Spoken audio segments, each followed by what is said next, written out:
ब्रह्म मुहूर्त की बेला में, अमृत बेला में ध्यान और ब्रह्म ऋषियों की सूक्ष्म उपस्थिति का उल्लेख होता ही रहता है। ब्रह्म ऋषियों की सूक्ष्म उपस्थिति और हिमालय का एक संयोग स्वाभाविक है। जानना आवश्यक है ये ब्रह्म ऋषि कौन हैं, कहाँ हैं, किस स्वरूप में हैं और किस प्रकार हमारे जीवन को प्रभावित करने में ये सक्षम हैं। कौन इनसे संपर्क किस प्रकार साध सकता है और किस प्रकार इनको हम अपने संपर्क में लेने की चेष्टा कर सकते हैं।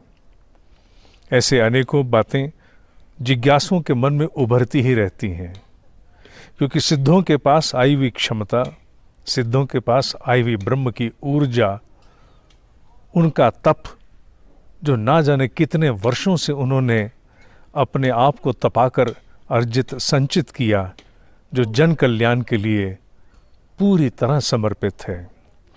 आज जहां मैं बैठा हूं, ये एक बड़ा ही अनूठा क्षेत्र है। ये भूगोल की दृष्टि से अत्यंत अनूठा है। विश्व भर में इस जैसा कोई दूसरा क्षेत्र अन्यत्र संभवतः नहीं होगा, ऐसा अभी तक का मेरा ज्ञान मुझे बताता है। मेरे दाईं ओर पीछे की तरफ जो आपको चोटियां दिखाई दे रही हैं, वो गंगोत्री पर्वत की चोटियां हैं, और मेरी बाईं तरफ जो आपको हिम आच्छादित चोटियां दिखाई दे रही हैं, ये केदार पर्वत की चोटियां हैं।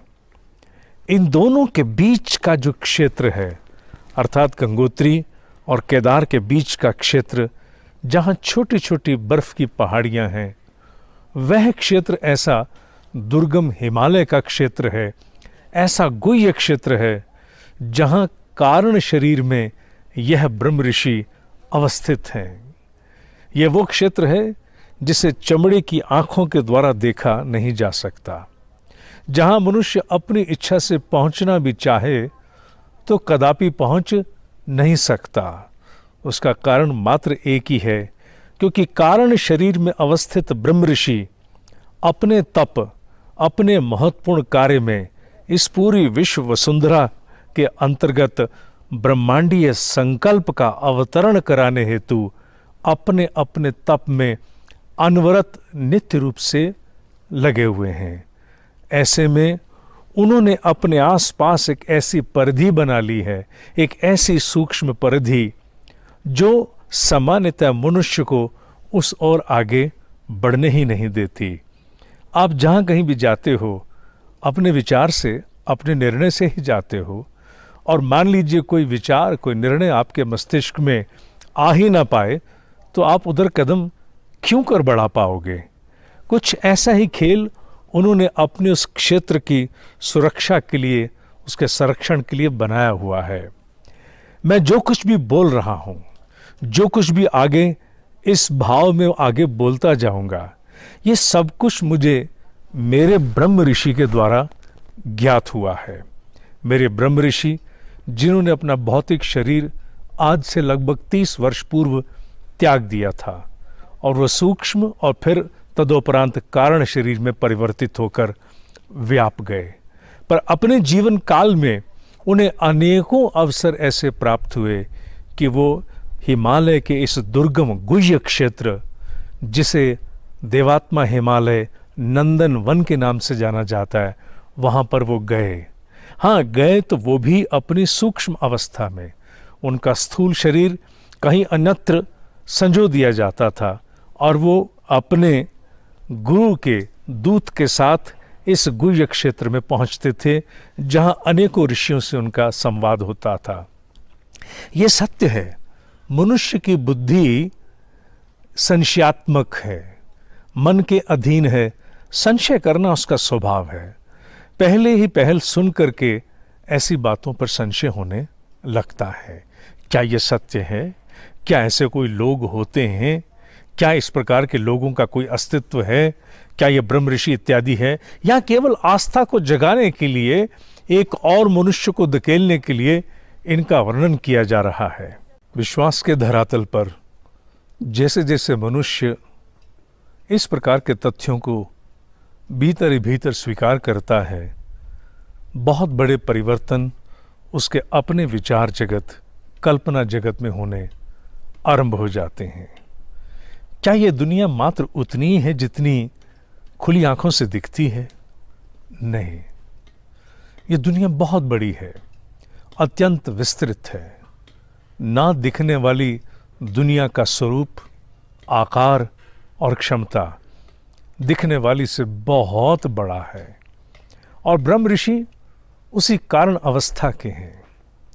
मनुष्य के 3 प्रकार के शरीर होते हैं, स्थूल, सूक्ष्म जो हमारे विचारों का शरीर है, जिसमें हमारे प्राण के अपने संयंत्र भी हैं, उसके अंग अवयव भी हैं, जिसमें नाड़ी, चक्र, भ्रमर, ग्रंथि इत्यादि आते हैं। और सबसे ऊपर है वो भाव जगत का शरीर जिसे कारण कहा जाता है, जो अत्यंत सूक्ष्म है, जीवात्मा के अत्यंत निकट कारण शरीर। कारण शरीर की क्षमता बहुत बड़ी है, स्थूल शरीर बहुत सीमित है, सूक्ष्म उससे कहीं प्रभावशाली, विस्तृत और उसका परिकर बड़ा है, क्षमताएं बड़ी हैं। पर कारण शरीर तो पूरे वातावरण में व्याप जाता है, वो कण कण में ओतप्रोत हो जाता है। इसीलिए कहते हैं कि ऋषि जब अपने प्रसारण को परावाणी में प्रवाहित करते हैं तो उनका प्रसारण इस पूरे पृथ्वी के वातावरण में व्याप जाता है, कण कण प्रभावित होता है। ठीक उसी प्रकार जैसे सैटेलाइट से किया गया प्रसारण इस पूरी पृथ्वी को आच्छादित कर देता है। कहीं भी, किसी भी क्षेत्र में जहां भी हम उस सैटेलाइट के संकेत को पढ़ने की क्षमता से युक्त होते हैं, हम उसे पढ़ पाते हैं। कुछ ऐसा ही विज्ञान इन ऋषियों के कारण शरीर से है।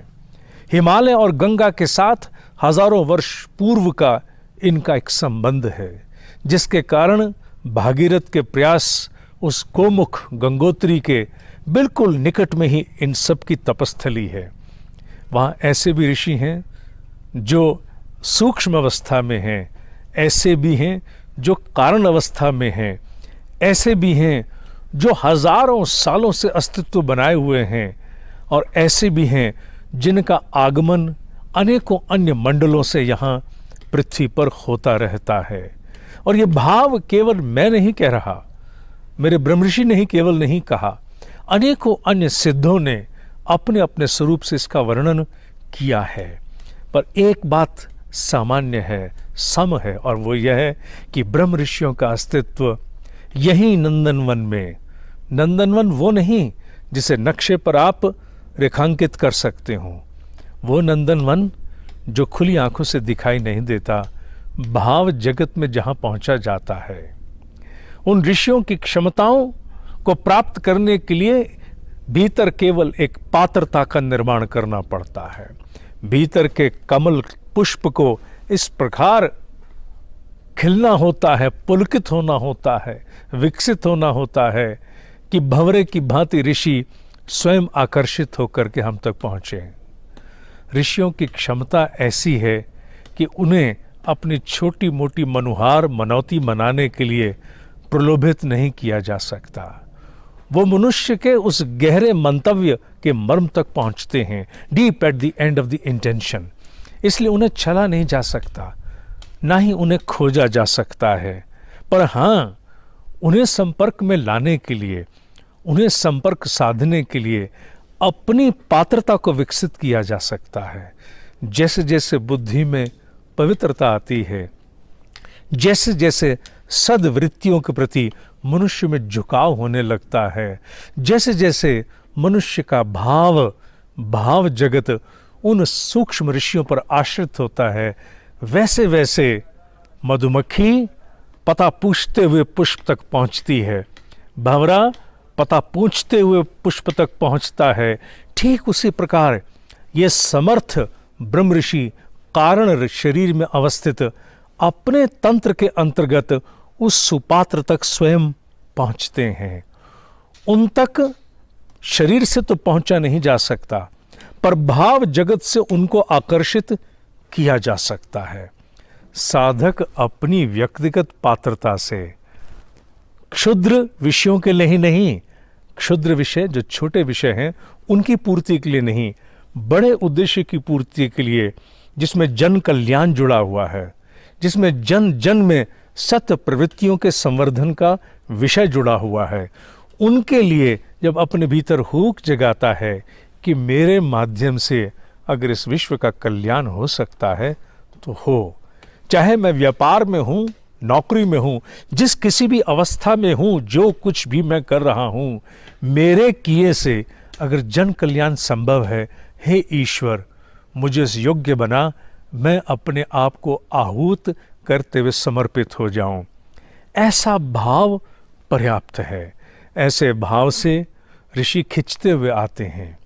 ब्रह्म मुहूर्त के समय में किया गया ध्यान ऐसे व्यक्तियों के द्वारा, ऐसे व्यक्ति जिन्होंने अपने भीतर के मंतव्य को धो दिया, पवित्र कर दिया, ऐसे व्यक्तियों की जब ब्रह्म मुहूर्त में ध्यान साधना होती है, भाव जगत में वो केवल ऋषियों की सत्ता की कल्पना मात्र करते हैं, तो ऋषि क्षण से भी पहले उनके पास क्षमता है, वो काल को लांग करके भी पहुंच सकते हैं। वो काल को लांग करके हम तक पहुंचते हैं, हमको भीतर ही भीतर स्पंदित करते हैं, हृदय क्षेत्र में आकर के हमें वो जागृत करते हैं। ऋषियों का सबसे बड़ा संपर्क सूत्र साधने के उपरांत का एक संकेत जानना है।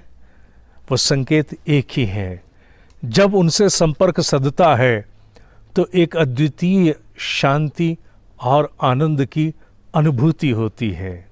अभी सजगता इतनी विकसित नहीं हुई होती कि हम कुछ देख सुन या स्पष्टतः समझ पाएं। हाँ, अनुभूति प्रखर होने लगती है। अनुभूति में सुखद अनुभूति, शांति की अनुभूति, आनंद की अनुभूति, ऊर्जा की अनुभूति, उत्साह की अनुभूति, उमंग की अनुभूति, जब ये सब होता है तो समझ लो कि तुम्हारे हृदय के तार आकर के छेड़ गए वो, और फिर धीरे धीरे तुम्हारी अपनी धारणाओं में परिवर्तन होने लगता है, तुम्हारी धारणाओं में परिशोधन परिष्कार होने लगता है। एक कहावत सिद्ध है, our perceptions create our reality. हमारी धारणाएं ही हमारे यथार्थ का निर्माण करती हैं। तुम्हारी धारणाएं जैसी होंगी वैसे ही तुम्हारे निर्णय और तदनुरूप तुम्हारे कर्म होंगे। इसलिए धारणा स्तर पर मनुष्य में ब्रह्म ऋषियों के संपर्क से, ब्रह्म मुहूर्त के ध्यान से अनेकों प्रकार के परिवर्तन होने आरंभ हो जाते हैं। संस्कारों में जड़ जमा करके आए हुए अनेकों जन्मों के नकारात्मक बुरे अभ्यास धीरे धीरे उनके स्पंदन से, उनके छूने मात्र से, उनके संसर्ग से ढीले पड़ने शुरू होते हैं और भीतर अभ्युदय होता है, जागरण होता है, नई दृष्टि, नए बोध, नई धारणाओं का विचार उदार होने शुरू होते हैं। अपनी अवस्था से अधिक दूसरे की अवस्था को समझना, दूसरे के मंतव्य को जानना, ये बढ़ने लगता है। अनेकों बार इसका उल्लेख आता है, अध्यात्म साधना कितनी आगे बढ़ी, इसका सबसे बड़ा एक प्रमाण है हमने कितना अपने आसपास के लोगों को समझना और आत्मसात करना आरंभ कर दिया। मनुष्य हर छोटी बात पर बहुत सहजता से छोड़कर किनारे कर आगे बढ़ने लगता है। जिन विषयों पर पहले हम युद्ध पर आरूढ़ हो जाते थे, उन्हीं विषयों को सरका के जब किनारे करते हैं तो मान लेना चाहिए रिश्ता किसी ऐसे बड़े से जुड़ गया है कि अब विषयों को हमने बड़ी भिन्न दृष्टि से देखना आरंभ कर दिया है। ऋषियों के साथ संपर्क साधने के उपरांत उनके अनुदान और वरदान भी अवश्य प्राप्त होते हैं। उनके अनुदान और वरदान बोध के रूप में, अर्थात ऐसी समझ विकसित होती है उन्हीं विषयों के प्रति जो जीवन में है, उलझनों के प्रति ऐसा विवेक जागृत होता है, एक ऐसी भीतर की काउंसलिंग हो जाती है जिसके लिए बाहर के किसी साधन की आवश्यकता नहीं है। बाहर के भटकाव से इतर भीतर के बोध में आकर के उनके भाव कौंधते हैं और उभर कर सामने आते हैं। फिर किसी से परामर्श करने की आवश्यकता नहीं बचती कि ये ठीक या गलत। शिव संकल्प मान करके भीतर के भाव के अनुरूप जीव आगे बढ़ जाता है। ये उन ब्रह्म ऋषियों का वह प्रभाव, वह क्षमता, वह शक्ति है जो साधक को प्राप्त होती है। इस बात के बारे में हमेशा हमेशा के लिए अपने मन में धारण कर लेना। अगर तुम साधक हो, कुतर्की बुद्धि तुम्हारी शांत हो चुकी है, तर्क वितर्क कुतर्क से तुम ऊपर उठ चुके हो, तो ऐसी अवस्था में अपने आप को ये सदा के लिए समझा देना कि ब्रह्म ऋषि ईश्वर के पार्षद हैं, सबसे निकट हैं। ब्रह्म की शक्ति उन्हीं के माध्यम से व्यक्त होती है, प्रकट होती है। मन में बहुत से संदेह लोगों के आते हैं। अगर ये ब्रह्म ऋषियों की देवात्मा हिमालय में ही उनका केंद्र है, उनकी संसद है, वह जो आदिकाल के हैं, जो अन्य ब्रह्मांडों के हैं, अगर इसी भारत की देवभूमि में इनका केंद्र है, तो भारत और ये सनातन देव संस्कृति इतने पराभव को क्यों प्राप्त हुआ? क्या कारण था कि हम इतने पिछड़ से गए? उन्हें जान लेना चाहिए कि परिवर्तन काल का होता है, जो अनिवार्य है, अकाट्य है, बदला नहीं जा सकता। पृथ्वी अपने समय के अनुसार सूर्य के निकट पहुंचती है, गर्मी बढ़ती है। सूर्य से थोड़ा सा दूर होती है तो गर्मी घटती है। इसी प्रकार का काल चक्र के अंतर्गत कुछ विधान है जिसमें युगों के परिवर्तन होने आवश्यक होते हैं। प्रलय भी उसी का एक घटक मात्र है, जब पूरी धरा अपने आप को पुनः परिपुष्ट करने के लिए अपने आप को पूरी तरह से रीता कर देती है। ऐसे काल में जब अंधकार ही व्यापा हुआ हो, ऐसे काल में ये सनातन देव संस्कृति अपने उन बीजों को सुरक्षित रख करके बैठी रही, ये कोई छोटी बात नहीं है। कहते हैं जब समय विपरीत होता है, अच्छे से अच्छा बीज भी सुरक्षित रहता है, भले ही पल्लवित न हो पाए, और जैसे ही उसके अनुरूप काल आता है वह बीज पल्लवित होने लगता है। ये बात तुम्हें भी समझनी होगी। ब्रह्म मुहूर्त की तुम्हारी जो साधना है, उस समय इनका अस्तित्व अन्य समय की तुलना में कहीं अधिक सक्रिय और जागृत होता है। इनके प्रभाव की यूं तो कोई सीमा नहीं है, पर फिर भी उस समय पूरा वातावरण, पूरी प्रकृति सहायक होती है। विरोधाभास करने वाले विचार, कल्पनाएं शांत होते हैं। मनुष्य भी जब ब्रह्म मुहूर्त में उठता है तो उसका मानस तंत्र उस प्रकार की विकृति को प्राप्त नहीं हुआ होता जैसा दिन भर की अस्त व्यस्त और ऊहापोह में संलग्न हो जाता है। ऐसे में सब कुछ एक सिनर्जी को प्राप्त होता है, योगदान करता है कि जो श्रेष्ठतम है वो हो जाए। ब्रह्म मुहूर्त के समय किया गया ध्यान स्वयं के भीतर लाई गई शरीर की स्थिरता, अंतःकरण की गहरी शांति, भीतर के भाव जगत को जागृत करती है। साधक शांत और जागृत अवस्था में क्षणों में ही उनकी सत्ता को प्राप्त हो जाता है। ऐसे में वो संपर्क के सूत्र जो अन्यथा बिठाने में हमें बहुत समय लग सकता था, वह क्षणों में ही संभव हो जाता है। जो कुछ भी ध्यान के उपरांत मन में और अनुभव में आता है, वह उन्हीं का प्रसाद है। ध्यान लगाने के लिए यह समय और ये अनूठा क्षेत्र, इसीलिए आज इस रिकॉर्डिंग को करने हम यहाँ पहुँचे, जिससे उस क्षेत्र की निकटता का आभास कराया जा सके। गंगा की गोद, हिमालय की छाया। हिमालय की छाया विशेषतः उस क्षेत्र पर जहाँ वो सूक्ष्म शरीर में अवस्थित हैं।